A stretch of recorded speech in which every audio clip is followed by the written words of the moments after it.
North. Speed warning. I-5 North all the way. And then, nag-exit tayo sa 747 Weed, sa Weed, California. Kagabi. Kaya ito, papasilip ko sa inyo, papahagin ko sa inyo ang kagandahan naman. Ayan, at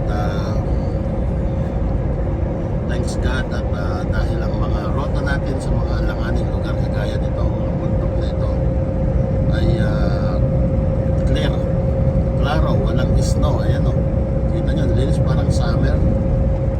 Pero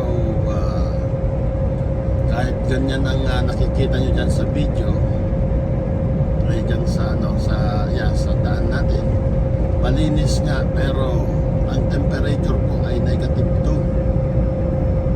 So papasilip ko lang sa inyo kung ano po yung ating mga dinadaanan. Nakaka-relax po yung mga ganitong klase ng daan. Pero mo, bundok dyan sa kanan mo, tubig dyan sa kaliwa mo. Ayan, napakalaki pong lake.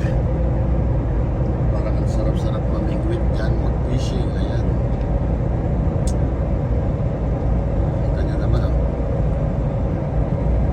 Kahit maghapon ka mag-drive ng ganito ka, kung ang nature na dinadaanan mo, walang stress, walang hassle, walang snow, hindi madulas. So maganda pa ang bukadkad ng araw.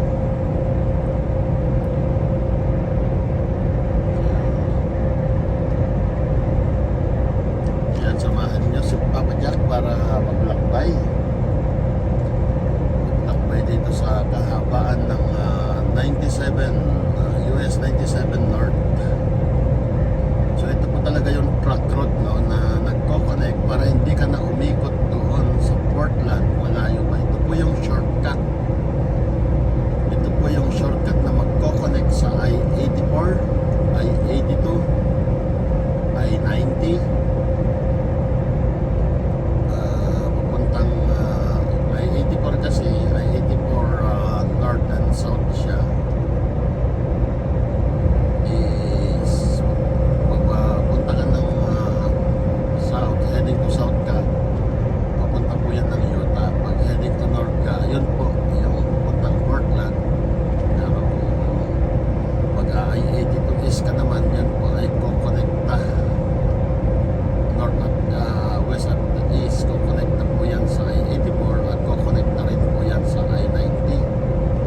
So yan yung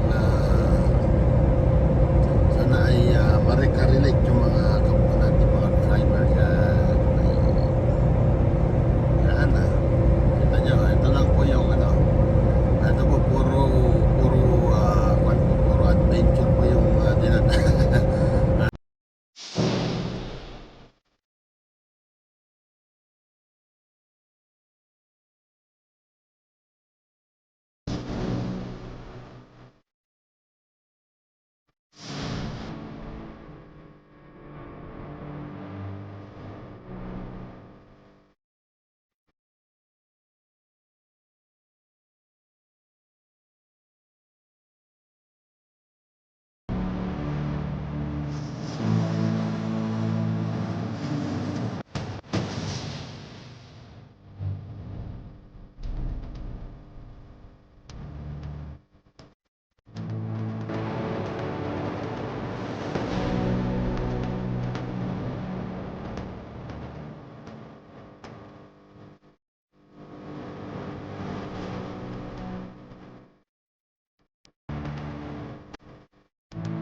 lahat po ng mga subscribers ng RGB10 vlog YouTube channel and Facebook page. So, ayun po, maraming salamat sa inyong suporta.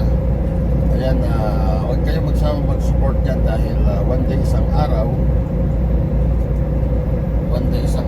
ay magkakaroon tayo ng mga, syempre,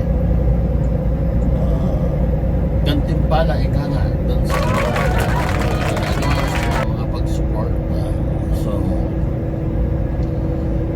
dyan lang kayo at huwag kayong magsawang manood sa ating mga video vlog kahit paulit-ulit po. At syempre, ayan parte po, i-share lang namin. Paulit-ulit din naman po ang aming trabaho, paikot-ikot. Dahil ang aming trabaho ay talagang sa kalsada lang talaga. Kaya huwag kayong magsasawang manood sa ating mga video. Talagang andun na yung feeling talaga na minsan ay nakakasawa rin lalo pag ulit-ulit yung content. Pero wala naman kaming ibang i-vlog kundi i-share lang namin para hindi kayo mamangha, hindi kayo naghahaka-haka sa mga isip ninyo na ano kaya ang itsura doon. So ito i-share namin yung mga dinadaanan namin.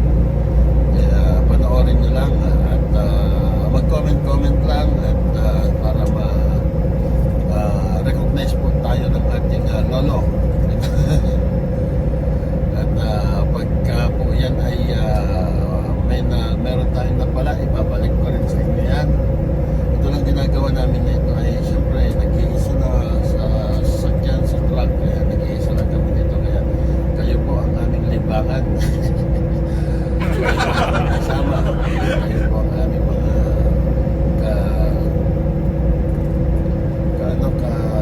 kakibat or kakampi or kasama dito sa daan. So tingnan natin yung ating daan. Okay, so ito po yung huling bayan ng Oregon. Bago tayo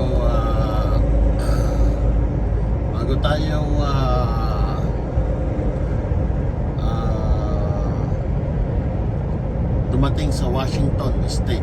Ito po ang boundary ng Oregon and Washington State.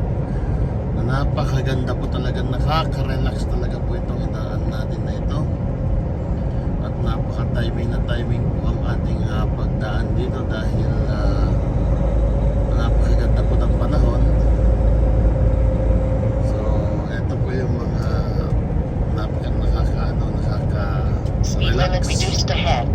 nakaka-relax na daan. So, tingnan natin mamaya dyan kung may chance tayong huminto dyan sa boundary po ng Oregon and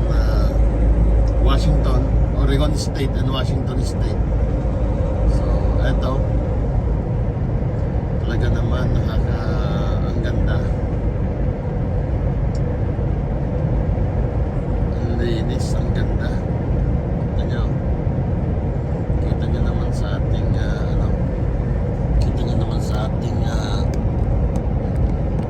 video.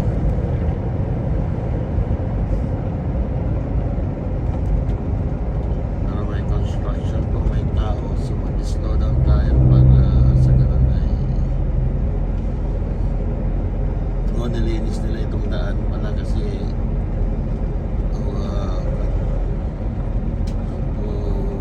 nalaglag yung natibag yung pader, yung niya. Tingnan natin kung ano ba ang speed limit reduced ahead. may gasolinahan. May pylon.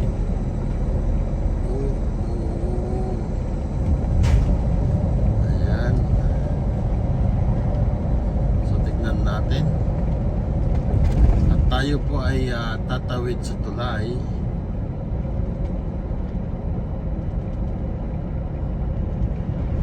So approaching po tayo ng approaching tayo ng po isang sa Wasco po ito, sa Wasco, Oregon. Oregon pa rin tayo. So tignan natin. Ito po, tatawid tayo din eh.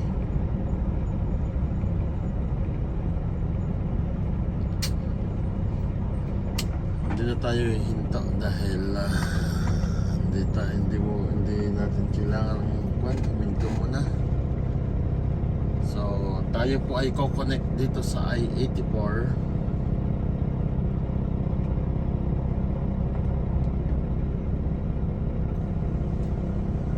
Ayan po, tignan ninyo dahil napakaganda po ng lugar na ating tinatahak ngayon.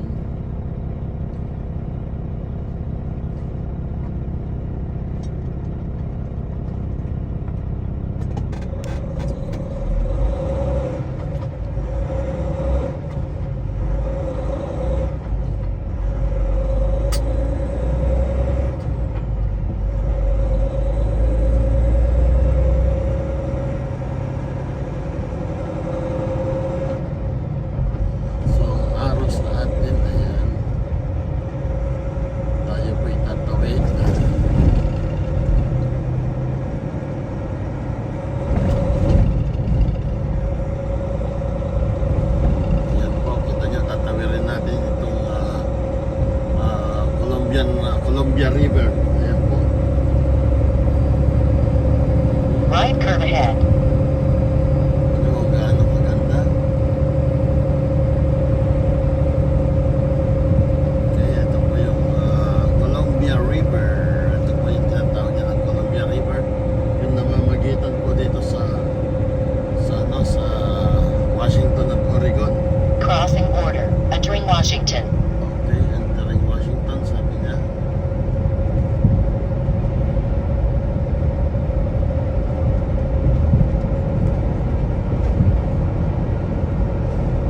Ayan po, so lulusot tayo ng Yakima. Tayo po'y lulusot ng Yakima. Winding road ahead.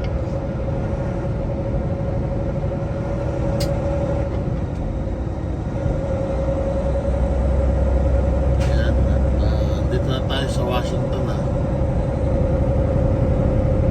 Sa Washington na tayo, mga ka-RGB.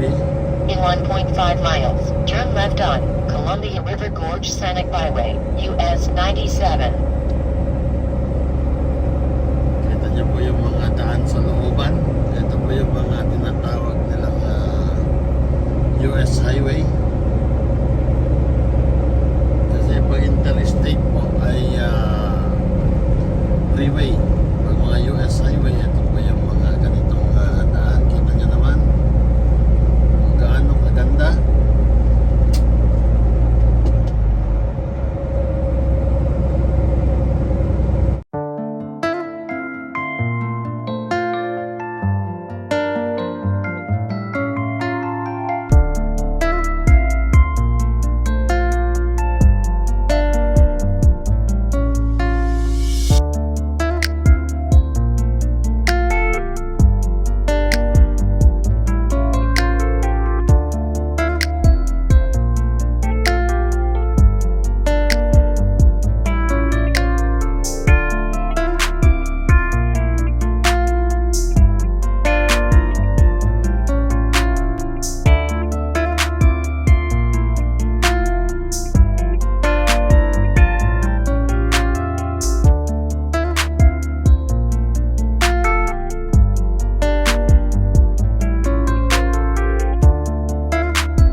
Ayun.